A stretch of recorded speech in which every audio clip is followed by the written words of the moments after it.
Katie LeClaire, and this is The Loop at the Mammoth Film Festival. We're brought to you by Rack the Planet and Moo Boots. Today I'm sitting down with the team behind the film The Abandon. Hi guys. How y'all doing? Good. Good. Absolutely. Yeah. Jason, let's start with you. You're the director of this thing, and how did the project come together? How did you get involved? Yeah, you know, it's actually funny. It's a great film festival story. Dwayne, who we don't have enough couch space for, unfortunately, is the writer of this. And I met him at the Austin Screenwriter Festival. So he had won Amazon Screenwriter Award. And I met him after, he was on a panel. We connected, got this, he sent me this script. And it was the best script I've ever read in my life. I mean, it was one of those, I'm just gonna read the opening scene. And I get to the opening scene, like, okay, wait, I just gotta keep flipping. And I literally read front to back without stopping.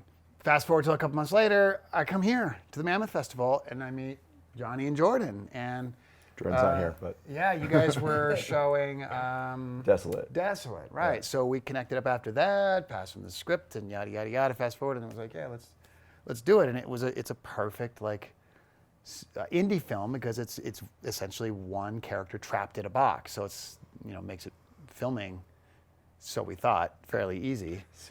On paper, like, hey, this would be super easy to shoot as one guy in a space. So it's essentially about a soldier played by Mr. Rosenthal here, who's in a war. He's in the middle of a firefight and he gets hit with this bright light and he wakes up in this blank room. No doors, no windows, no furniture. He's got all his equipment with him still. He doesn't know if he's alive or dead or if he's in purgatory or whatever. He has no idea what happened to him. And the only person he can contact is this woman on a set phone, played by our lovely Tamara Perry, who claims to be trapped in an identical room. And then the antics ensue. Things happen.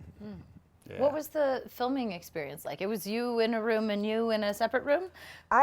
So I basically just had headphones on and I was in my own little kind of cubby world, but I could hear his voice, but I couldn't react off of him. So I think as an actor, it was a different sort of exercise where I could literally only rely on what I was hearing and then make that up and then respond to him. So he had all the fun things to kind of play with, and I had to just be a kid and use my imagination again and just listen to him and respond, and they recorded my voice while we were on set. Yeah, it was really a interesting, fun way to film. Totally. One, having you there on set rather than just doing it in ADR and post was just like such a valuable experience. Yeah. Like being able to just feel each other there on set and just kind of work off that presence in the room, even if it wasn't right in front of you, was incredible. And don't get it twisted, he was going through it, but I was also going through it on set with him. We were going through it together because I had to make sure that I was feeling as much as he was. Just because I'm off screen doesn't mean that I could take a break. It was just as much screaming, yelling, doing all kinds of weird stuff to kind of get into the mindset of what he was also going through. Yeah, the thing about it is like, it's kind of, if you think about if you were to perform in a movie like this, right? If it was your face on the screen, it's kind of terrifying, for you, like the idea of like, oh my gosh, it's just me. And if you suck, oh crap, the whole movie is sitting on your shoulders. Yep. So the job. Did you go to bed thinking about that every night? No, He slept on set. Yeah, I went a little deep into character just because, the subject matter alone, it was just such an undertaking. And then beyond that, shooting, we shot it in 16 days? Something like that. And almost, except for the stunts, we shot, I think, chronologically. And it was very physical, and it was something that, looking at it, I realized I wasn't going to be able to just jump in and out and keep my pace within the story, so I kind of just went into my own world. Which is the first perfect. 2 days. I'm looking at these set complications that we're dealing with and the evolution of how this cube is going to get smaller and rotate and be a character in the movie in and of itself. But the first 2 days were just Jonathan in the room screaming profanities. Everyone on the crew was like, what are we filming? You went fully commit, more than any other actor I've ever seen, wanted to be Miles, called Miles throughout he was that guy, all the way through, which was amazing to watch, to just be in that space, but he's alone. You know, that's a really vulnerable spot for an actor to be. Johnny, are you a method actor? At times. I think certain roles call for it, and certain roles it makes no sense if you're playing the guy that's at the restaurant just ordering soup. Like, you can just do that. But no, I think for me, looking at Miles and telling his story, he's a guy that is always alone in a room, even if he's not. And I've been very blessed to have like amazing people and friends and family in my life that are supportive, and I didn't really know what that isolation felt like.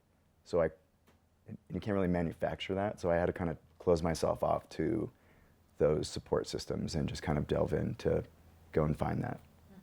You're both alumni to the Mammoth Film Festival. Well, for me, I have not played in the festival yet. I just attended to come up because you had done a film and we Right. sort of had mutual acquaintances. So it was a fun experience before, and then you're a veteran. I mean, I love this festival. I think that you know, true indie filmmaking is an evolving thing, and I think that it is at times under attack just because of the nature of the beast of the industry. And I think that there are still cornerstones of it that exist in places like this where you can still go see true independent films and actually meet the other filmmakers and collaborate and talk about how do we keep this thing going forward versus just fighting to get into a party at Sundance hoping that someone's gonna like look your way. Yeah. For all of you, what's next? Good question. Well, I'm a working director, so I'm doing commercials, TV shows, things like that. So I do that quite a lot and hire these people as much as I can. Actually, we work. It's funny because we do work together quite a bit. Yeah. But, I'm going to put her in something very soon. Very soon, but I can't remember. Breaking, what it is. because I- Yeah. Exclusive. You're heard it first here on the first. loop. That's right. You guys, I can't wait to see it. It sounds incredible. It's congratulations, and Thank you. so glad to have you here. Yeah, thank you so much. For the Loop, I'm Katie.